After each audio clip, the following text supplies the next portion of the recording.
Good morning. We continue on with this series of On Purpose, and today we look at No Wasted Time. And our scripture is Exodus 16, and you'll recognize this scripture right away. The whole Israelite community set out from Elim and came to the Sin Desert, which is located between Elim and Sinai. They set out on the 15th day of the second month after they had left the land of Egypt. The whole Israelite community complained against Moses and Aaron in the desert. The Israelites said to them, "Oh, how we wish the Lord had just put us to death while we were still in the land of Egypt. There we could sit by the pots cooking meat and eat our fill of bread. Instead, you brought us out into the desert to starve this whole assembly to death." Then the Lord said to Moses, "I'm going to make bread rain down from the sky for you. The people will go out each day and gather just enough for that day. In this way, I'll test them to see whether or not they follow my instruction. On the sixth day, when they measure out what they have collected, it will be twice as much as they collected on other days." So Moses and Aaron said to the Israelites, "This evening you will know that it is the Lord who has brought you out of the land of Egypt. And in the morning you will see the Lord's glorious presence, because your complaints against the Lord have been heard. Who are we? Why blame us?" Moses continued, "The Lord will give you meat to eat in the evening and your fill of bread in the morning, because the Lord heard the complaints you made against him. Who are we? Your complaints weren't against us, but against the Lord." Then Moses said to Aaron, "Say to the whole Israelite community, 'Come near to the Lord, because he's heard your complaints.'" As Aaron spoke to the whole Israelite community, they turned to look toward the desert, and just then a glorious presence of the Lord appeared in the cloud. The Lord spoke to Moses, "I've heard the complaints of the Israelites. Tell them at twilight you will eat meat, and in the morning you will have your fill of bread.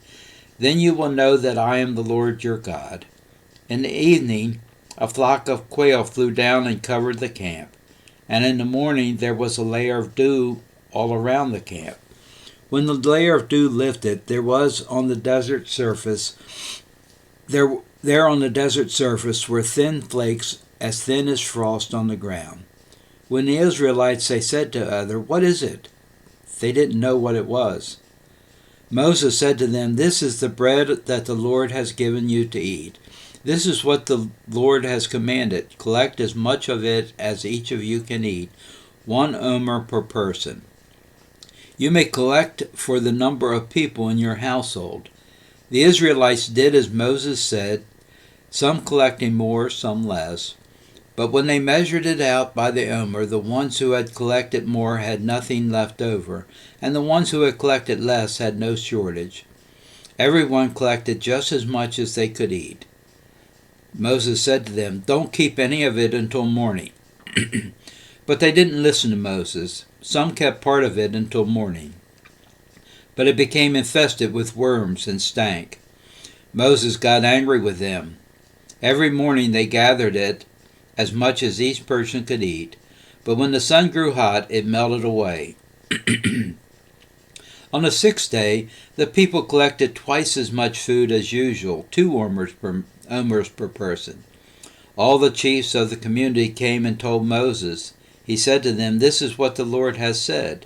Tomorrow is a day of rest, a holy Sabbath to the Lord.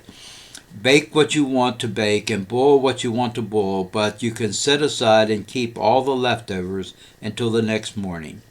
So they set the leftovers aside until morning, as Moses had commanded. They didn't stink or become infested with worms. The next day Moses said, "Eat it today, because today is the Sabbath to the Lord. Today you won't find it out in the field. 6 days you will gather it, but on the 7th day, the Sabbath, there will be nothing to gather." On the 7th day, some of the people went out to gather bread, but they found nothing. The Lord said to Moses, "How long will you refuse to obey my commandments and instructions? Look, the Lord has given you the Sabbath. Therefore, on the sixth day, he gives you enough food for 2 days. Each of you should stay where you are and not leave your place on the seventh day." So the people rested on the seventh day. The Israelite people called it manna. It was like a coriander seed, white, and tasted like honey wafers. Moses said, "This is what the Lord has commanded. Let an omer of it be kept safe for future generations, so they can see the food that I used to feed you in the desert when I brought you out of the land of Egypt." Moses said to Aaron, "Take a jar and put 1 full omer of manna in it.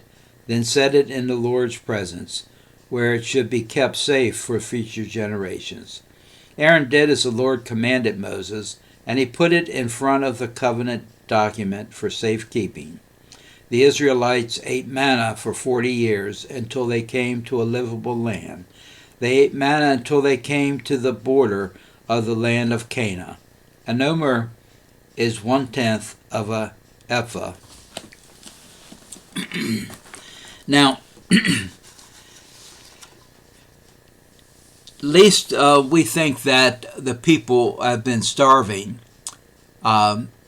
The timing that they give here, they were told when they left Egypt to take provisions for a month. And when they're starting to complain to Moses here, it's just been a month. They have not gone without. They are simply looking to the future and not trusting that God is going to take care of them as God has promised them to do. So they're starting to complain to Moses right before they've run out of food. And God lays out his plan for taking care of them. Now, this manna that the people are collecting, whenever God refers to it, he refers to it as the bread from heaven. The people gave it the name manna. Now, there is such a substance that exists in the desert that radiates from a plant that is there in the desert. So scientifically, what is happening here is something that is possible in creation. But we all know that nothing is impossible with God. Now the quail, there's a small bird that migrates across this area to and from Arabia. And this bird flies all day, and then at night it settles in. And it flies in large flocks. And when they fly all day and then they settle for the evening, they're exhausted and can be easily caught.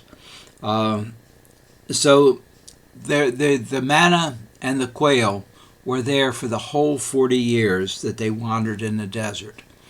And the other aspect of this passage is the relationship with God, of maintaining and working on that relationship, of resting, devoting that seventh day to God.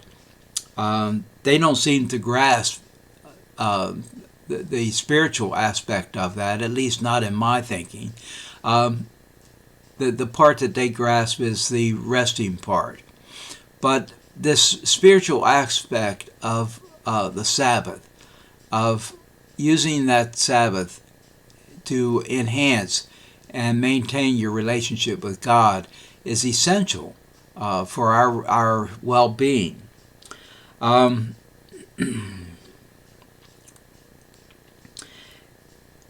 As we move on through with this passage, there's some questions that I'd like for you to think about as you prepare for our worship on Sunday. In verse 3, the Israelites complained to God, wishing they had just died or stayed in Egypt, where they had been exhausted. What does this tell us about their attitude toward wandering in the wilderness? What does this tell us about human nature and our selective memory?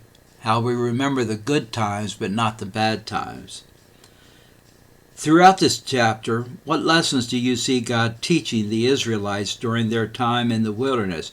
How is God shaping the Israelites? The Israelites were commanded to take only what they needed to eat for the day, but some took more than they needed. What does this story teach us about pursuing fulfillment and our trust to the Lord? These are 3 questions that will get you deeper inside of this scripture and make it relevant to our lives today. And also as you contemplate your own life. When in your life have you felt like you're wandering in the wilderness? Perhaps it's right now. What is that like? In what ways are our attitudes toward the wilderness similar to or different from the Israelites? I can think of this wandering, and there was a quote in the resource material that I thought was particularly relevant. And this is from A.J. Sawado, and he says, Christian spirituality is a slow train that must inevitably stop at every little whistle-stop town in our life. Nothing can be skipped over. Our efforts to love and follow Jesus must meander through wherever we are as we wander our way through life. And one closing thought here. When we don't have the answer to where we are going, we often feel like we are wandering and wasting time. But with God, no time is wasted. In our wandering, God offers an opportunity to explore new possibilities through acts of creativity, wonder, and yes, play. Well, my wish for you is that you will be with us in worship on Sunday morning as Pastor Don unpacks this scripture for us as we continue this On Purpose series, looking at time and whether or not we're wasting it. May God's blessings be upon you.